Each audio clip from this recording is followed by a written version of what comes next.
Bonsoir, Mesdames, Messieurs. Bienvenue à votre téléjournal Acadie. Les cas de COVID-19 se multiplient dans le Restigouche. 9 nouveaux cas sont signalés dans la région aujourd'hui et 8 de ces cas sont des résidents du manoir de la vallée d'Atholville. C'est le plus grand nombre de cas rapportés au Nouveau-Brunswick depuis 2 mois. Bon, Michel, décrivez-nous quelle est la situation actuellement dans la zone 5. Eh bien, ces 9 cas dont vous parlez, Marie-Hélène, il s'agit de personnes âgées de 60 ans à 90 ans et plus. Donc, c'est dans cette tranche d'âge-là. Pour le moment, il y a 5 personnes encore qui sont à l'hôpital, mais il n'y en a aucune aux soins intensifs. Et dans l'ensemble de la région, de la zone 5, on parle de 300 personnes qui sont en isolement. Et ça, ce sont des personnes qui ont été en contact direct avec des gens qui sont porteurs du virus. Ces 300 personnes doivent rester à la maison pour 2 semaines. Il y en a qui, ça fait déjà quand même un petit bout de temps qu'ils sont là, donc le 2 semaines va bientôt s'achever. Et il pourrait y avoir d'autres cas parmi ces 300 personnes qui ont été testées au début, mais qui sont suivies, qui doivent surveiller chacune des personnes l'apparition de symptômes. Et éventuellement, il pourrait y avoir parmi ces gens-là de nouveaux cas. Il pourrait y en avoir aussi, dit la médecin hygiéniste en chef, au foyer de soins spéciaux, le manoir de la Vallée, où il y en avait 8 aujourd'hui. Écoutons-la.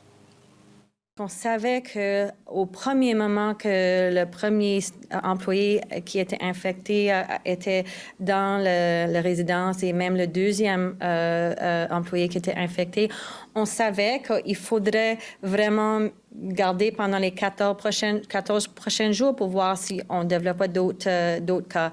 Alors, c'est pas surprenant parce qu'il y avait des contacts étroits et c'est ça. C'est dommage. C'est pas idéal, mais on gère la situation de la manière plus efficace à ce moment-ci. Mais ça ne veut pas dire qu'on ne verra pas d'autres cas. Par ailleurs, Michel, il y a eu pas mal de cafouillages sur le port du masque dans les derniers jours. Vendredi, on nous disait qu'il deviendrait obligatoire. Samedi, on disait non, finalement, tout reste comme prévu. Alors, qu'est-ce que les autorités avaient à dire sur le port du masque aujourd'hui?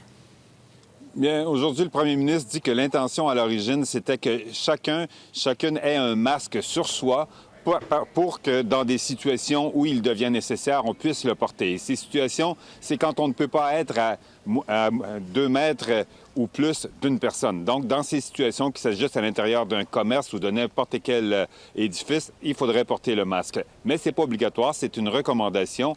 Une recommandation, mais la médecin hygiéniste en chef dit qu'il est préférable de le porter. Écoutons-la à nouveau.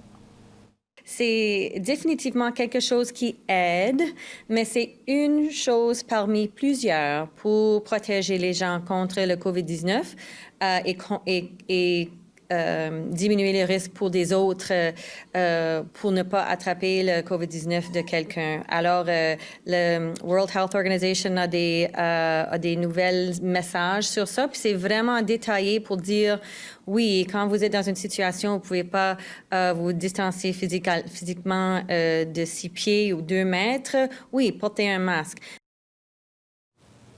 Alors donc, la recommandation, c'est d'avoir un masque sur soi en tout temps pour l'utiliser quand c'est nécessaire, Marie-Hélène. Merci, Michel.